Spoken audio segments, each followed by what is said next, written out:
नमस्कार, यो समाचारमा स्वागत छ। म सचिता बुढाथोकी। नमस्कार, म दिपेश घिमिरे।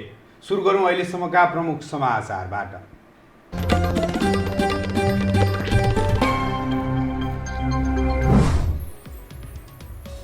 कोरोना संक्रमणका कारण नेपालमा थप 2 जनाको मृत्यु। काठमाडौँका 4 सहित एकै दिन 323 संक्रमित। विदेशबाट आउने नागरिकलाई सरकारले गर्यो विभेद। जहाज मार्फत आएकालाई होल्डिङ सेन्टर, पैदल फर्केकालाई भैँसी गोठको बास।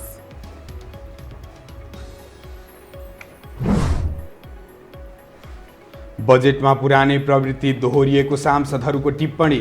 3 वर्षको बजेट हेर्दा एउटै प्रकारको चित्र आएको दावी।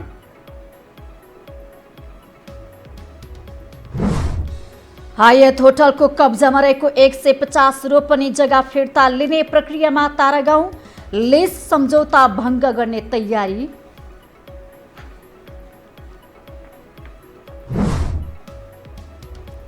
र पाकिस्तानमा सोमबारदेखि लकडाउन खुकुलो हुने जारी राख्दा श्रमजीवीको अवस्था नाजुक भएको प्रधानमन्त्री खानको प्रतिक्रिया।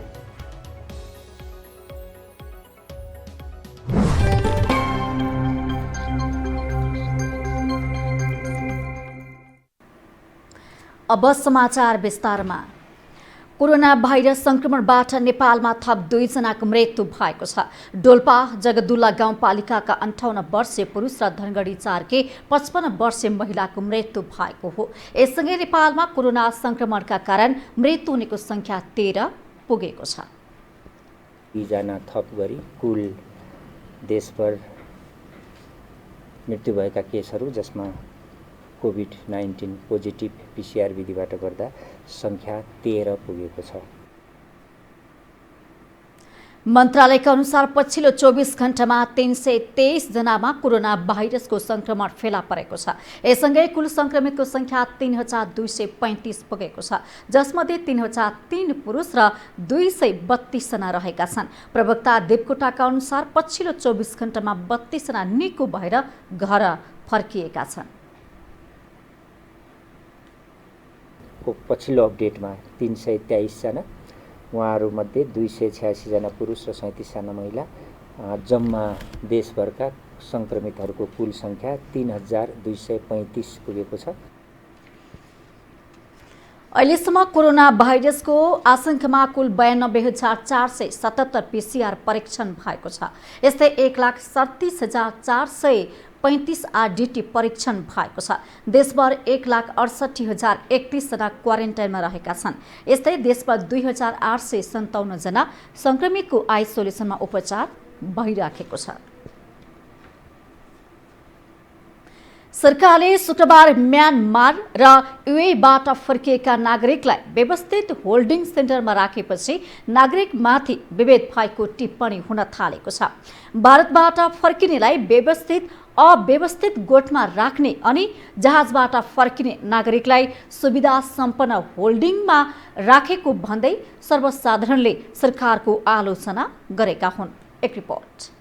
विदेशमा रहेका नेपाली जहाज मार्फत स्वदेश फर्किएपछि काठमाडौँ भित्रका व्यवस्थित होल्डिङ सेन्टरमा राखिएको छ।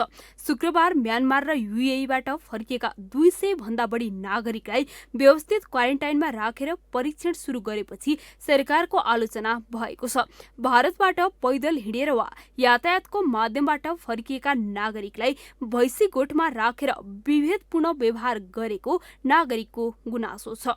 पहुँचवालाका छोराछोरीहरू भए र अलिकति हुने खाने नि मान्छेहरू चाहिँ विकसित मुलुकमा गएका हुँदो रहेछन् र तिनीहरूलाई चाहिँ पुनः राज्यले हेर्ने दृष्टिकोण अलिकति फरक हुँदो रहेछ। यो विभेद भनौँ या यो कम्युनिस्ट सरकारको लापरवाही भनौँ, के भन्नु सकिँदैन। यो चाहिँ गरिबहरू भएको हुनाले नै हाम्रो नेपालीहरूलाई चाहिँ भारतमा भएको नेपालीहरूलाई चाहिँ अलिकति अव्यवस्थित तरिकाले राखिएको होला जस्तो लाग्छ मलाई। देशका अधिकांश ठाउँमा रहेका क्वारेन्टाइन विश्व स्वास्थ्य संगठनको मापदण्ड विपरीत मात्रै छैनन्, अव्यवस्थित भएकै कारण नागरिक त्यहाँबाट भाग्ने समस्या समेत बढेको छ।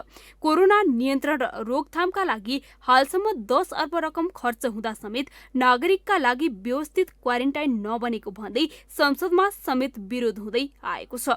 इक्विपमेन्टहरू र किटहरू बढाउनका निमित्त सरकारले के योजना ल्याउँदैछ अन्यल छ आज पनि, अहिलेको अवस्थामा पनि। त्यसकारणले अहिले 2 दिन पहिला एउटा निर्णय भएछ स्वास्थ्य मन्त्रालयमा के भने अब क्वारेन्टाइनमा 14 दिन बस्नेहरूलाई पनि परीक्षण नगरिकन घर पठाइदिने। यो किन? यसले अझ संक्रमण फैलिने खतरा बढ्दैछ। 10 अर्बसम्म अहिले खर्च जो देखियो कोभिड नियन्त्रणकै लागि अहिलेसम्म लगभग 74 दिनको यो अवधिमा यो देखिनुको मुख्य कारण व्यवस्थित तरिकाले हामीले चाहिँ बाहिरबाट आएका नागरिक र कोभिडकै बारेमा हामीले सही ढङ्गले चाहिँ यसको सही व्यवस्थापन गर्न नसक्दाखेरि चाहिँ यसको चाहिँ होइन मूल समस्या हो जस्तो लाग्छ। र अहिले सबभन्दा बढी खर्च उहाँहरूलाई त्यो ठाउँमा त्यत्तिकै राखेर मात्र भइरहेको छ। नागरिकहरूले के बुझिरहेका छन् भने हाम्रो स्वास्थ्य परीक्षण हुँदैछ, तर उनीहरूले यो कुरा पनि थाहा पाइरहेका छन् कि हामीसँग सरकारसँग अहिले किट छैन। सरकारले हालसम्म कोरोना कोष र संघीय सरकारबाट 6 अर्ब 3 करोड खर्च गरेको छ भने प्रदेशहरूबाट 1 अर्ब 8 करोड र स्थानीय तहहरूबाट 2 अर्ब 67 करोड रुपियाँ खर्च गरिसकेको छ। तर पनि अव्यवस्थित क्वारेन्टाइन र नागरिक बीचको विभेदका कारण कोरोनाको जोखिम झनै उच्च देखिएको विज्ञहरू बताउँछन्। यो टेलिभिजनका लागि क्यामेरामा डीबी मगरका साथ कान्ति नेउपाने, काठमाडौँ। नेपाली कांग्रेसले कोरोना भाइरसका कारण घर फर्किन चाहने सबैलाई ल्याउन सरकारसँग माग गरेको छ। कांग्रेसको जनसम्पर्क समिति समन्वयन विभागले आज विज्ञप्ति जारी गरी विदेशका जुनसुकै पनि कुनामा रहेका नेपालीलाई घर फर्किन पाउने अधिकार रहेको बताएको हो। घर फर्किनेको संख्या तोक्ने काम गलत भन्दै उसले आउन चाहने हरेक नेपालीलाई फिर्ता ल्याउने कार्ययोजना बनाउन आग्रह गरेको छ। विदेशमा रहेर कोरोनाको कारण रोजगारी गुमाएका र नेपाल आउने खर्च जुटाउन नसक्ने नागरिकलाई सरकार आफैले खर्च गरेर भए पनि ल्याउनु पर्ने विभागका गोविन्द राईको भनाइ छ। त्यसैगरी विदेशबाट आएका सबैको पीसीआर विधिबाट परीक्षण गर्न र मापदण्ड अनुसारको क्वारेन्टाइनमा राख्न पनि माग गरिएको छ।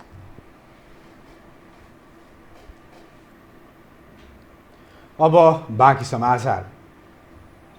सांसदहरूले बजेटले अघिल्ला वर्षको प्रवृत्तिलाई पछ्याएको भन्दै अर्थमन्त्रीको आलोचना गरेका छन्। प्रतिनिधि सभा बैठकमा विनियोजन शीर्षकमाथि छलफलका क्रममा सत्तारूढ नेकपाका सांसद देवेन्द्र पौडेलले बजेटले परम्परागत शैलीलाई ब्रेक थ्रू गर्न नसकेको बताउनुभयो। उहाँले लगातार 3 वर्षको बजेट हेर्दा एउटै प्रकारको चित्र आउने दाबी गर्नुभयो। हामीले परम्परागत तरिका शैलीलाई हामीले ब्रेक थ्रू गर्न सक्नु पर्थ्यो। गत सालको पनि मैले हेरेँ, लगातार 3 पटकको हेर्दाखेरि एउटै प्रकारको चित्र आउँछ। मन्त्रालयहरूले परम्परागत रूपमा दिएका रिपोर्ट, त्यही रिपोर्टका आधारमा सबैका छुटाउन नमिल्ने, अनि ती सबै कुरालाई सम्बोधन गर्दाखेरि यसको आकार उस्तै प्रकृतिको बजेट आएको छ। सांसद पौडेलले बजेटले निरन्तरतामा काम चलाउको अङ्क प्रस्तुत गरेको तर समाजवादमा जाने आधार प्रकट नगरेको बताउनुभयो। नेपाली कांग्रेसका सांसद गगन कुमार थापाले पञ्चायत कालमा बजेट निर्माण भए जसरी बहुदलीय कालमा भएको र यसैको निरन्तरता गणतन्त्रमा पनि रहेको बताउनुभयो। पञ्चायत कालमा जसरी बजेट निर्माण गर्थ्यौँ बहुदलीय कालमा त्यसै गरी गर्यौँ। बहुदलीय कालमा जसरी गर्थ्यौँ गणतन्त्र आइसकेपछि पनि ठ्याक्कै त्यस्तै कुरालाई पछ्याएका छौँ। बजेट निर्माणमा संसदको भूमिका के, विधायकको भूमिका के, हामीले बोक्ने विचारधाराको भूमिका के, हाम्रो घोषणापत्रको अर्थ र सम्बन्ध के रहन्छ? सांसद थापाले स्थानीय पूर्वाधार कोषको नामबाट वडा अध्यक्ष जस्तो पैसा लिन थालेपछि स्थिति बिग्रिएको बताउनुभयो। उहाँले कोषलाई यो पटकको बजेटबाट हटाउनका लागि सरकारलाई भन्ने आँट गर्नुपर्ने बताउनुभयो। संघीय संसदमा गत जेठ 15 गते प्रस्तुत आर्थिक वर्ष 2077-78 को बजेट प्रस्तुत जुन पूर्वाग्राही ढङ्गबाट सदनमा पेश भएको भन्दै सांसदहरूले असन्तुष्टि जनाएका छन्। सबै प्रदेशलाई समान र सन्तुलित ढङ्गबाट बजेट विनियोजन नगरेर सरकारले पूर्वाग्राही ढङ्गबाट प्रदेश 2लाई पछि पार्न खोजेको भन्दै उनीहरूले आपत्ति जनाएका छन्। एक रिपोर्ट। सरकारले संघीय संसदमा पेश गरेको बजेट सन्तुलित र समान नभएको भन्दै सांसदहरूले आपत्ति जनाएका छन्। शनिबार प्रतिनिधि सभा बैठकको खर्च कटौती प्रस्तावमाथिको छलफलमा भाग लिँदै समाजवादीका सांसद प्रदीप यादवले बजेट वितरणमा सरकारले अन्याय गरेको भन्दै आपत्ति जनाएका हुन्। संघीयता असफल गराउने किसिमको बजेट ल्याएर मधेसका जनतालाई सौतेनी व्यवहार गरेको भन्दै उनले यसरी असन्तुष्टि जनाए। भिखारी जस्तो प्रदेश नम्बर 2लाई खोजेको हो कि मधेसी भएर हेप्न खोजेको हो माननीय अर्थमन्त्रीजीले? यो बजेटमा सन्तुलन गर्न जरुरी छ सभामुख महोदय। खर्च कटौतीको प्रस्तावमा भाग लिँदै कांग्रेसका सांसद मीन विश्वकर्माले लकडाउनले थलिएको अर्थतन्त्र उकास्ने खालका विषयवस्तु बजेटमा नसमेटिएको भन्दै सरकारको आलोचना गरे। लकडाउनले व्यापार व्यवसाय चौपट भएका व्यापारीलाई तत्काल कर तिर्ने आदेश दिँदा व्यापारीहरूलाई कोरोना भन्दा सरकारको त्रास भएको उनको आरोप छ। सरकारको नियन्त्रणकारी नीतिले थलिएको उद्योग व्यापार कोभिड-19 को कारण थप सिकिस्त भएको अवस्थामा तिनीहरूको उत्थान र पुनर्जीवनको लागि कुनै कार्ययोजना नै यो बजेटमा देखिँदैन। सरकार आफै व्यापारी व्यवसायीका लागि कोरोना भन्दा पनि भयानक रोग साबित भएको देखिन्छ। सरकारको नियन्त्रणकारी नीतिले अर्थतन्त्र डामाडोल मात्रै नभई नागरिकका रोजगारी समेत गुम्ने खतरा बढेको सांसदहरूको बुझाइ छ। बजेटले रोजगारले प्राथमिकतामा राखेको भए पनि सरकारले स्वदेश र विदेशबाट रोजगारी गुमाएका नागरिकका विषयमा सोच्न नसके अर्थतन्त्र डामाडोल हुन सक्ने उनीहरूको भनाइ छ। काम गरिरहेको जनशक्ति रोजगारीबाट बाहिरिने एकातिर खतरा छ, अर्कोतिर हरेक वर्ष श्रम बजारमा आउने नयाँ जनशक्तिले काम नपाउँदा देखा पर्ने बेरोजगारीको अवस्था त भयावह छँदैछ। श्रम बजारको माग र आपूर्ति जनशक्तिको बीचमा काम र जनशक्तिको बीचमा तारतम्यता हुन नसक्दा हुने बेरोजगारीको अवस्था पनि त्यत्तिकै गम्भीर बनिरहेको छ। यस्तो अवस्था सरकारले कोभिड-19 को प्रभावलाई मध्यनजर गर्दै बजेट ल्याएको दावी गरे पनि सांसदहरूले सन्तुलित नभएको भन्दै अर्थमन्त्रीको आलोचना गरिरहेका छन्। उद्योग व्यवसाय नै धरापमा पर्ने खालको पूर्वाग्रही बजेटका कारण नेपालको अर्थतन्त्र थप खस्किने उनीहरूको दावी छ। यो टेलिभिजनका लागि कान्ति नेउपानेको रिपोर्ट।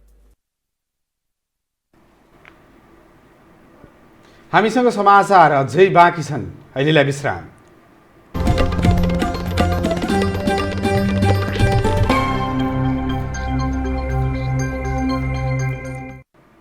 विश्रामपछि स्वागत छ। अब बाँकी समाचार। राष्ट्रपति कार्यालयमा 1 करोडको कार्पेट फेर्ने गरी ठेक्का दिएको समाचारले सामाजिक सञ्जालदेखि संसदमा समेत स्थान पाएको छ। सरकार कोरोना भाइरस संक्रमण नियन्त्रणमा केन्द्रित हुनुपर्ने बेला अनावश्यक काममा खर्च गर्न लागेको भन्दै चौतर्फी आलोचना भइरहेको छ। एक रिपोर्ट। राष्ट्रपति कार्यालयमा गलैँचा मात्र होइन, शौचालयको सजावट पनि कोरोना महामारीकै बेला नै हुन लागेको छ। बैठक र शौचालय भव्य बनाउन सरकारले 2 थरी टेन्डर मार्फत 1 करोड 84 लाखमा ठेक्का दिने निर्णय गरिसकेको छ। राष्ट्रपति कार्यालयमा हुन लागेको यो सजावट कोरोना भाइरसको महामारी सुरु हुनु अघिको होइन। कोरोनाको कहरका बीच नै राष्ट्रपति कार्यालय सजावटको काम हुने भएपछि यो विषयको चर्को आलोचना भइरहेको छ। सजावटको काम हुने विषयले संसदमा समेत स्थान पायो। शुक्रबारको बैठकमा नेपाली कांग्रेसका नेता डाक्टर मेनेन्द्र रिजालले जनता कोरोना महामारीमा रहेका बेला सरकार कसरी कार्पेट व्यवस्थापन गर्न सकिन्छ भनेर लागि परेको बताए। सांसद रिजालले जनताको दुःखमा नुन नछर्किन आग्रह पनि गरे। कार्पेटको व्यवस्था गर्दैछ सरकार, अनि सरकारको सत्तारूढ दलका अरू मानिसहरू सत्ताको बाँसुरी, सत्ता सम्भावनाको बाँसुरी कुन धुनमा बजायो भने राम्रोसँग बज्छ भनेर प्रयत्न गरिरहेछन्। योभन्दा हास्यास्पद केही हुन्न। नेपाली जनताको दुःखमा अझ नुन नछर्किनु घाउमा। सँगै भनौँ, अहिले पनि भन्छौँ, सँगै बसौँ, काम गरौँ। जनताका प्रतिको जिम्मेवारी हो, यो जिम्मेवारी पुरा गर्नलाई एक ठाउँमा उभिनुपर्छ। राष्ट्रपति कार्यालयको बगैँचा सजाउन मात्रै वार्षिक 42 लाख रुपैयाँ खर्च हुने गरेको छ। देशको उच्च पदमा रहनुभएका राष्ट्रपति विद्यादेवी भण्डारी यसअघि पनि 18 करोडको गाडी खरिदको विषयमा निकै आलोचित बन्नुभएको थियो। राज्यको एक जिम्मेवार र उच्च ओहदामा रहेर यसरी विलासी सामान सहित सजावटमा किन यति धेरै ध्यान केन्द्रित भएको होला भनेर आम नागरिकमा चासोको विषय बन्ने गरेको छ। यस्तो महामारीमा मुलुकको समग्र अर्थतन्त्र र सरकार कोरोना भाइरस नियन्त्रणमा केन्द्रित भएर जनताको जीवन रक्षामा केन्द्रित हुनुपर्ने मानवीय दायित्व हो। तर कोरोना महामारीको समयमा कार्यालय सजावटमा बजेट खर्चिनु र ध्यान विकेन्द्रित गर्नु लज्जास्पद भएको भन्दै जनस्तरमा समेत तीव्र असन्तुष्टि बढेको छ। यो हो समाचारका लागि राधा ढुङ्गानाको रिपोर्ट। सरकारी जमिनमा नेतादेखि व्यापारीसम्मको रियाल चुइन्छ। कागज मिलाएर सरकारी जमिन आफू अनुकूल प्रयोग गरिएका अनेकौं उदाहरण पनि छन्। काठमाडौँको चाबहिल चुच्चेपाटे स्थित हायत होटलले पनि तारागाउँ विकास समितिको स्वामित्वमा रहेको सरकारी जमिनमा लुटको साम्राज्य खडा गरेको छ। तर अब यो श्रृङ्खला भङ्ग हुने सङ्केत देखा भने परेको छ। एक रिपोर्ट। हायत होटल रहेको यो जमिन तारागाउँ विकास समितिको हो। होटलले तारागाउँको 304 रोपनी जमिन वर्षौंदेखि उपभोग गरिरहेको छ। यति धेरै जमिनको अहिलेको प्रचलित मूल्य आनाकै औसतमा 40 लाख पर्ने स्थानीयहरू बताउँछन्। अर्थात् 304 रोपनी जमिन 4864 आना हुन्छ। यसको मूल्य पर्छ 19 अर्ब 45 करोड 60 लाख रुपैयाँ। झण्डै 20 अर्ब रुपैयाँ बराबरको सम्पत्तिको प्रयोग गरेर तारागाउँ विकास समितिले वार्षिक कति रुपैयाँ आम्दानी गर्छ होला? यो प्रश्नको जवाब सुन्नेहरूले जिब्रो टोक्न सक्छन्। 150 रोपनी जग्गा चाहिँ 49 सालमै सरकारी जग्गा चाहिँ स्वामित्व हस्तान्तरण गरेर 17 करोड सेयर बराबरी भनेर लगानी गरेको अवस्था हो। बाँकी 148 रोपनी चाहिँ तपाईँको रोपनीको वार्षिक 10,000 को दरले 10 वर्षसम्म चाहिँ भाडा कायम हुने र त्यस पछाडि चाहिँ अटोमेटिक 10% को दरले बढ्ने भन्ने त्यो एग्रिमेन्ट हो। करिब 2 अर्ब रुपैयाँ बराबरको सम्पत्ति प्रयोग गरे बापत हायत होटलका सञ्चालकहरू राधेश्याम सर्राफ र रामलाल श्रेष्ठको परिवारले वार्षिक 30 देखि 35 लाख रुपैयाँ तिर्छन् र अर्बौंको सम्पत्तिमा ढलिमली गर्छन्। 20 अर्ब रुपैयाँ 1% ब्याजमा लगानी गर्दा पनि वार्षिक 2 अर्ब 40 करोड रुपैयाँ प्राप्त हुनुपर्ने हो। तर सरकारी स्रोत साधनमा कब्जा जमाएर लुटी खान पल्केको गिरोहले सरकारलाई बुझाउँदो रहेछ वार्षिक जम्मा 30 देखि 35 लाख। बाँकी सबै जाँदो रहेछ चलाख व्यापारीको गोजीमा। 2049 सालमा सरकारले हायत होटलका लागि तारागाउँको जमिन दिने निर्णय गर्यो। देशभरका सबै होटल चमक धमक गरेर नाफामा सञ्चालन हुँदा यही होटललाई चाहिँ घाटामा रहेको भन्ने पारेर सेयर मूल्य घटाएर सर्राफ र श्रेष्ठका परिवारले हत्याएको बताउने गरिन्छ। लिजमा दिइएको 148 रोपनीको भाडा पाउने बाहेक तारागाउँ विकास समितिले कहिल्यै केही पाएन। उल्टो मालपोत ऐनको बर्खिलाप हुने गरी 150 रोपनी जमिन हायत होटललाई बिक्री नै गरियो। अहिले यो 150 रोपनी जमिन फिर्ता लिन तारागाउँले हिम्मत जुटाएको छ र बाँकी लिजको जमिन पनि लिज सम्झौता भङ्ग गर्ने तयारी गरेको छ। समितिले यसका लागि पर्यटन मन्त्रालयलाई पत्र लेखेको छ। संसदको अन्तर्राष्ट्रिय सम्बन्ध समितिले हायत होटलबाट जमिन फिर्ता लिन दिएको निर्देशन बमोजिम तारागाउँले पर्यटन मन्त्रालयलाई जेठ 20 मा पत्रचार गरेको थियो। अन्तर्राष्ट्रिय समन्वय समितिले चाहिँ तारागाउँ विकास समितिको जग्गा हिनामिना जस सम्बन्धमा चाहिँ एउटा समिति गठन भएको थियो। मान्य तत्कालीन अहिलेको सभामुखज्यू मान्य अग्निक सापकोटाज्यूको अध्यक्षतामा संयोजकत्वमा चाहिँ एउटा कमिटी बनाएको थियो, छानबिन कमिटी। त्यसले एउटा चाहिँ निर्देशन जारी गरेको छ। अब त्यसको प्रगति विवरणको सन्दर्भमा चाहिँ तारागाउँ विकास समितिले आफ्नो मजकुर कार्यालयमा पर्यटन मन्त्रालयलाई पत्रचार गरेको हो।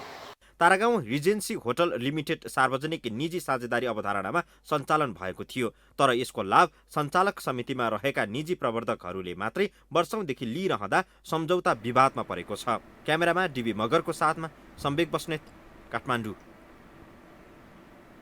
हामीसँग अन्तर्राष्ट्रिय र खेल समाचार अझै बाँकी छन्। अहिलेलाई विश्राम।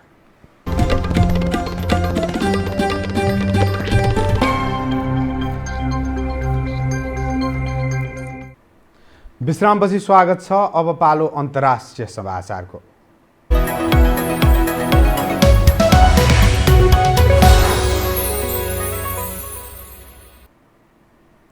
पाकिस्तानमा सरकारले आगामी सोमबारदेखि लकडाउन खोल्ने भएको छ। प्रधानमन्त्री इमरान खानले सोमबारदेखि देशव्यापी रूपमा नै लकडाउनलाई खोकुलो बनाउने बताएको पाकिस्तानी सञ्चार माध्यमहरूले जनाएका हुन्। प्रधानमन्त्री खानले देशको अर्थतन्त्रलाई बचाउन लकडाउनलाई लामो समयसम्म जारी नराख्ने बताउनु भएको थियो। लामो समयसम्म लकडाउन गरिराख्दा मध्यम तथा श्रमजीवी वर्गको अवस्था नाजुक बन्नुका साथै देशको अर्थतन्त्रमा नराम्रो प्रभाव पर्ने उहाँको धारणा छ। त्यसैले त्यहाँका अधिकांश सहरहरूका साथै देशका प्रमुख केन्द्र तथा बजार पसलहरू पनि खुल्ने भएको बताइएको छ। पाकिस्तानमा हालसम्म कोरोनाका कारण 1935 जनाको मृत्यु भएको छ भने सङ्क्रमितको सङ्ख्या 94,000 नजिक पुगेको छ। अब खेल समाचार।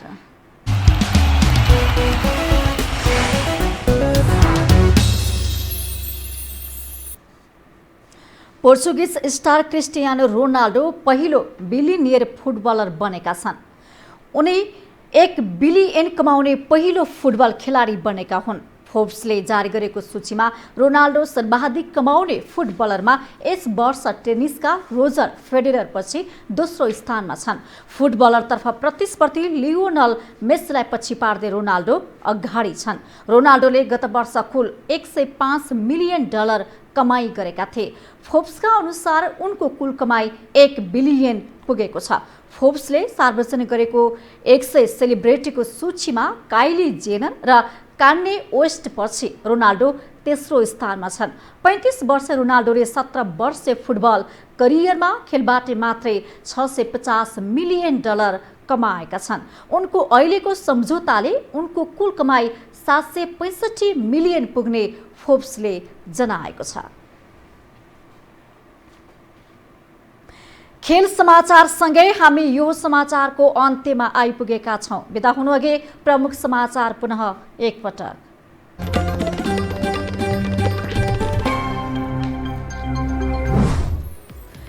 कोरोना संक्रमणको कारण नेपालमा थप 2 जनाको मृत्यु। काठमाडौँमा 4 सहित एकै दिन 323 संक्रमित।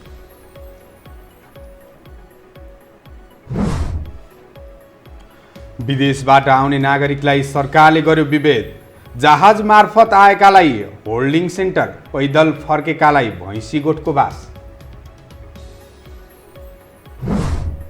बजेटमा पुरानै प्रवृत्ति दोहोरिएको सांसदहरूको टिप्पणी।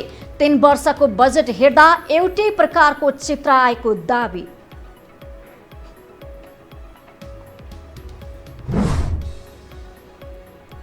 हायत होटलको कब्जामा रहेको 150 रोपनी जग्गा फिर्ता लिने प्रक्रियामा तारागाउँ। लिज सम्झौता भङ्ग गर्ने तयारी। र पाकिस्तानमा सोमबारदेखि लकडाउन खुकुलो हुने जारी राख्दा श्रमजीवीको अवस्था नाजुक भएको प्रधानमन्त्री खानको प्रतिक्रिया।